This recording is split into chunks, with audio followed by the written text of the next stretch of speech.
1절부터 9절까지 보겠습니다. 1절부터 9절까지 제가 봉독해 올립니다.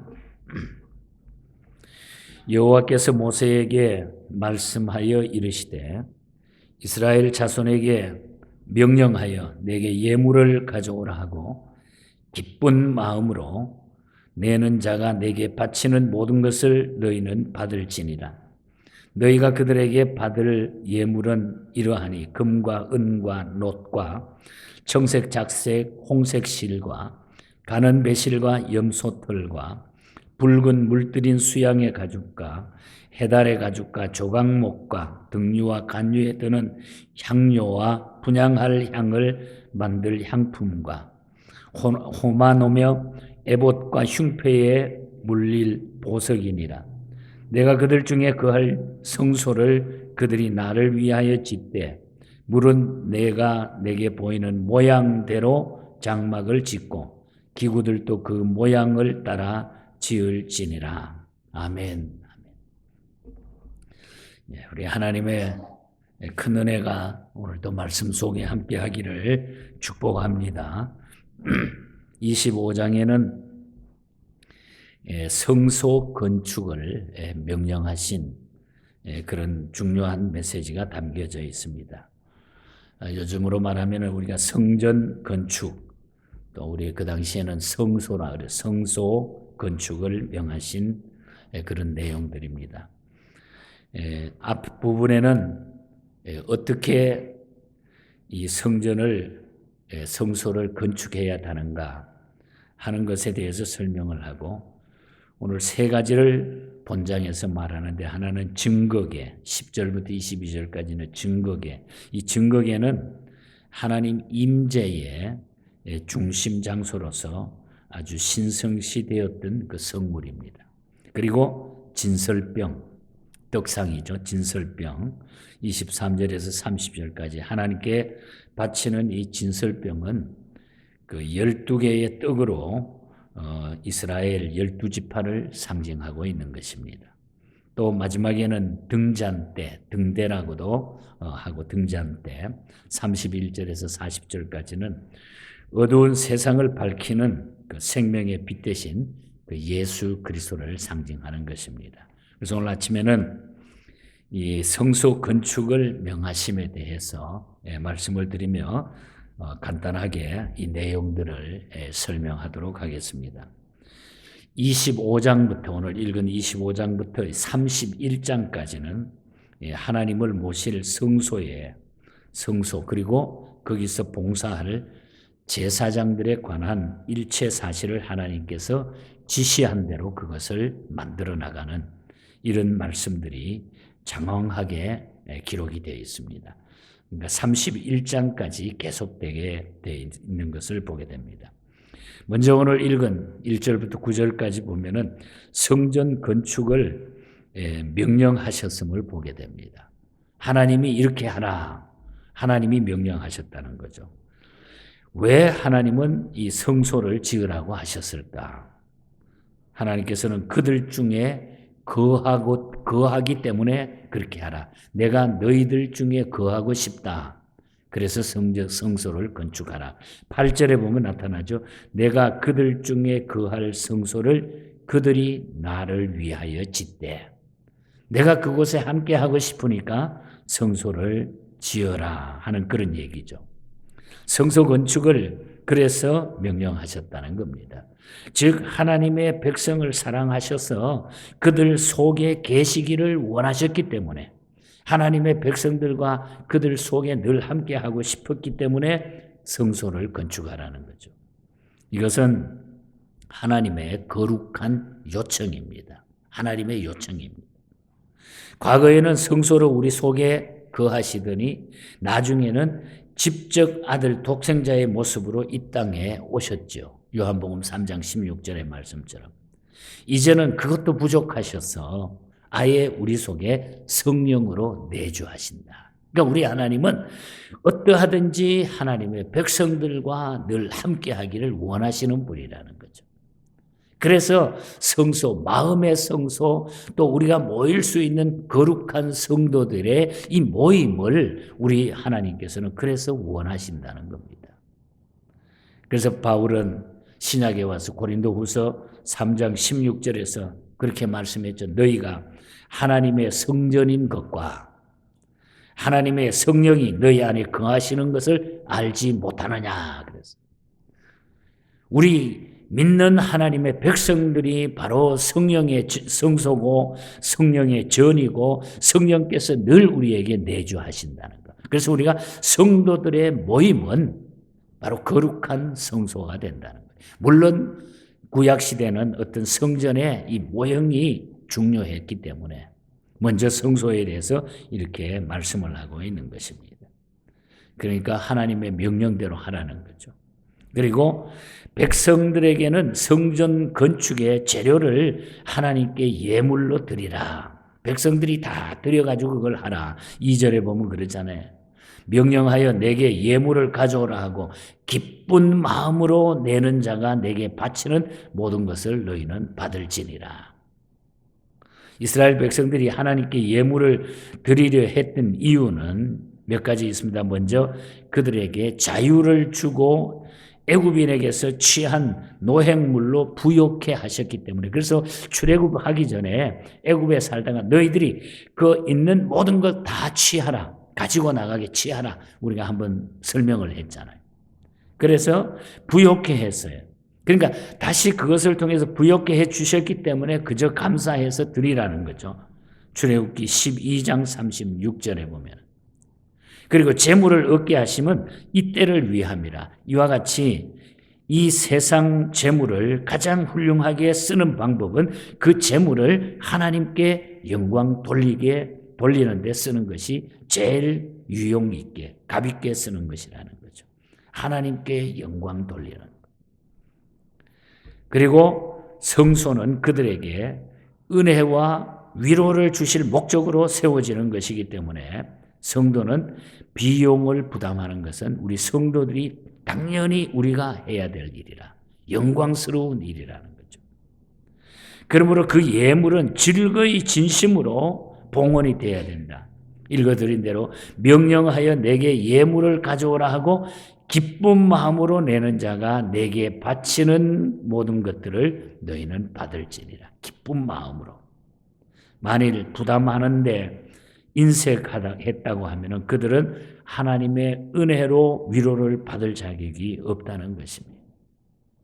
고린도후서 9장 7절에 보면은 각각 마음에 정한 대로 할 것이요 인색함으로나 억지로 하지 말지니 하나님은 즐겨내는 자를 뭐라 그래요? 사랑하시느니라. 사랑하시느니라. 그래서 모든 것은 우리가 해서 하나님 앞에 영광을 올려드리는 것이다. 그리고 억지로 하지 말고 인색함으로 하지 말고 우리는 하나님을 사랑하는 마음으로 기쁜 마음으로 하라는 것. 그리고 오늘 3절에서 7절 사이에 보면 그들이 바쳐야 할 것들에 대해서 세부 사항이 쭉 주어지죠. 뭐 자세하게 뭘 드리고 뭘 가져오고 뭐는 안 되고. 대단히 그 당시에 비싸고 좋은 값이 나가는 좋은 그런 물건들입니다. 보석들이고.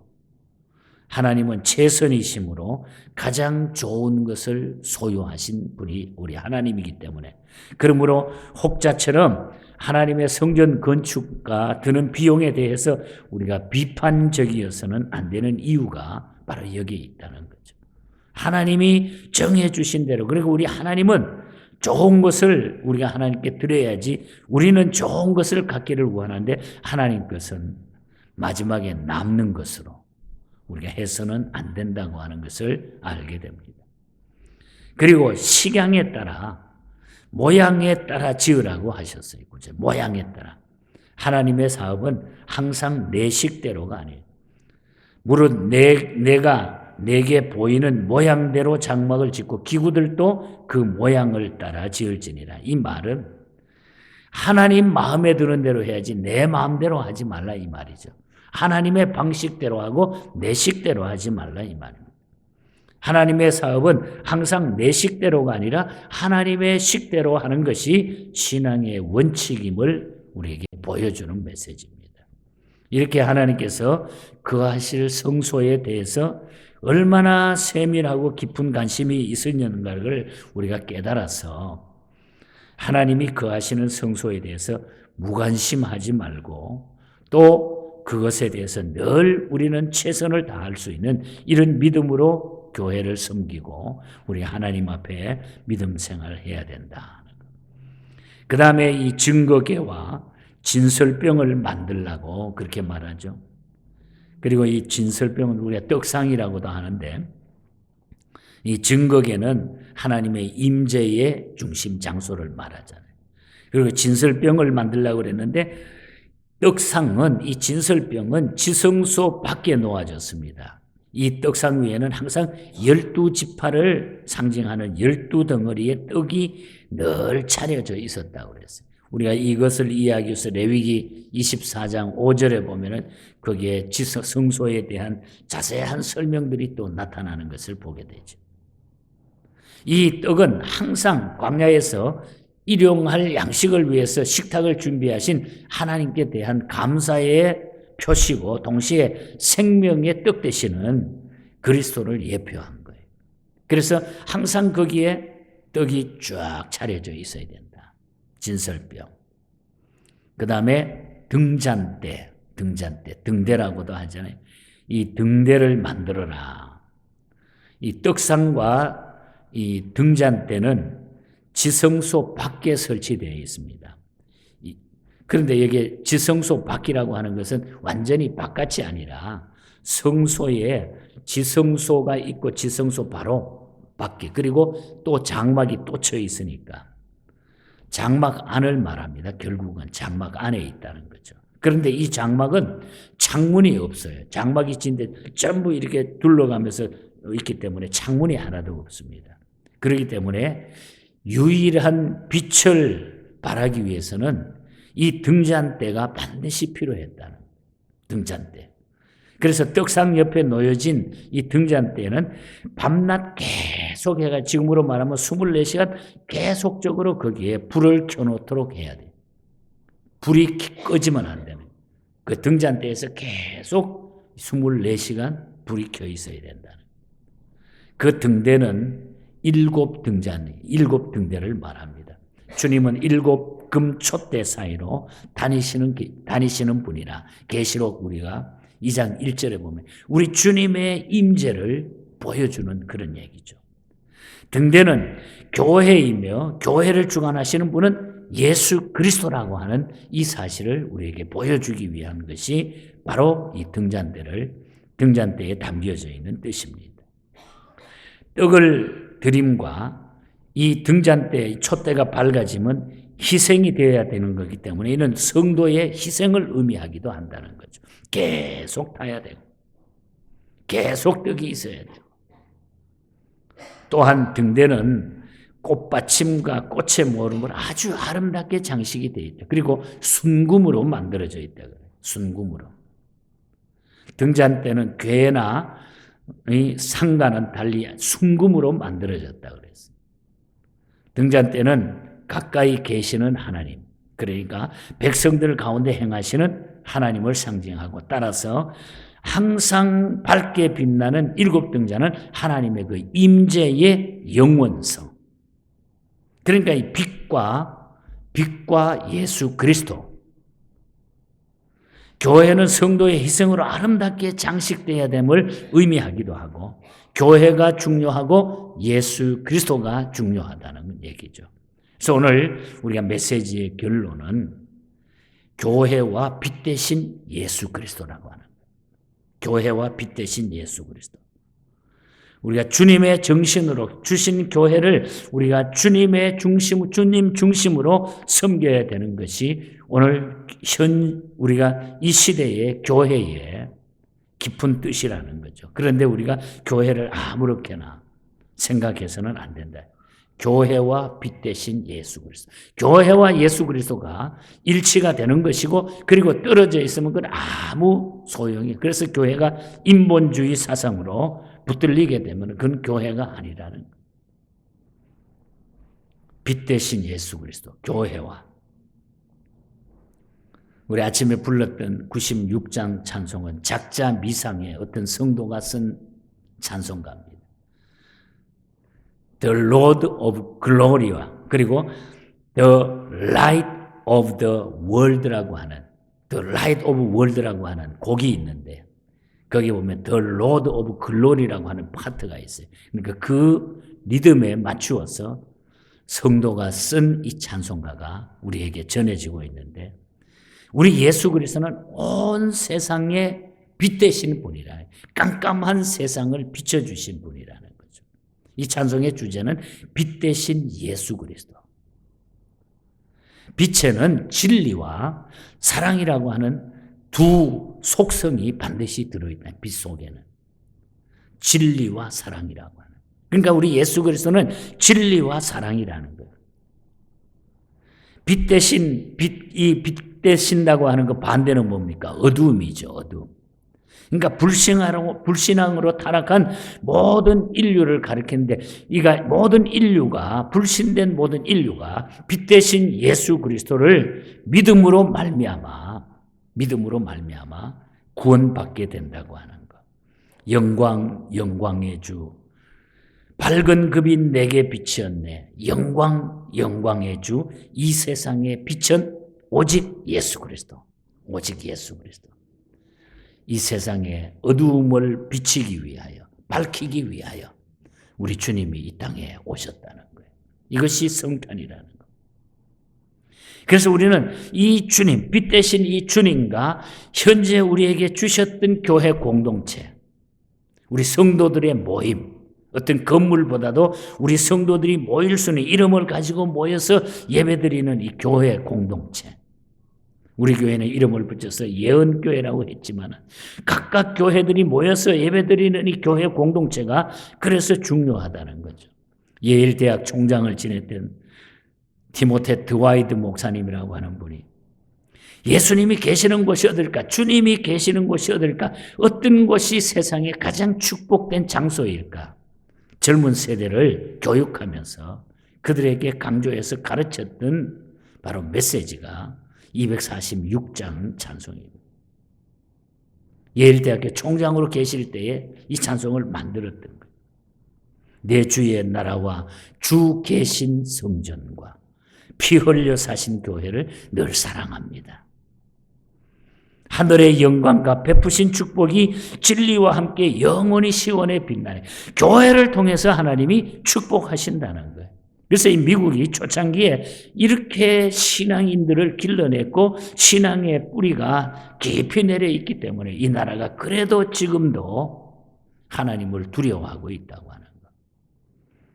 교회와 빛 대신 예수 그리스도. 우리가 시편 118편 26절에 보면은 여호와의 이름으로 오는 자가 복이 있으며 우리가 여호와의 집에서 축복하였도다. 이 예일대학 총장 드와이드 목사님이 제일 좋아했던 성경 구절. 여호와의 이름으로 오는 자가 복이 있으며 우리가 여호와의 집에서 축복했다. 교회에서 축복했다. 시온손. 교회를 통해서 하나님이 축복하신다. 이 뜻이에요. 이 뜻이. 그래서 우리는 교회와 빛 대신 예수 그리스도. 이것이 바로 우리 신앙의 뿌리가 돼야 되는 거고 또 그 믿음으로 늘 우리가 살아가야 돼. 우리 교회만 교회가 아니라 성도들이 예수 믿는 사람들의 이 모임이 그만큼 중요하다는 거죠. 그래서 우리는 예수 그리스도께서 이 땅에 오셔서 이렇게 놀라운 역사를 우리에게 주셨다. 하나님은 이미 정해놓은 하나님의 방법대로 예수님을 보내주셨고 이제는 그 복잡한 거 다 흘어버리고 예수님을 통하여 다 흘어버리고 그 주님만 붙들고 우리가 믿고 살기만 하면은 모든 것이 해결되니까 얼마나 감사합니까? 이 구약 성경을 이렇게 설교를 준비하다가 복잡한 이야기를 들어보면 정말 그 구약에 우리가 태어나지 않는 것이 너무 감사한 것 같고 그 예수 믿기만 하면 다 해결이 되는데 왜 이 쉬운 것을 우리가 못할까? 이런 안타까운 마음도 갖게 됩니다. 여러분 감사하시고 이 성탄 계절에 우리 주님 더 많이 사랑하는 우리 모두가 되기를 축복합니다. 하나님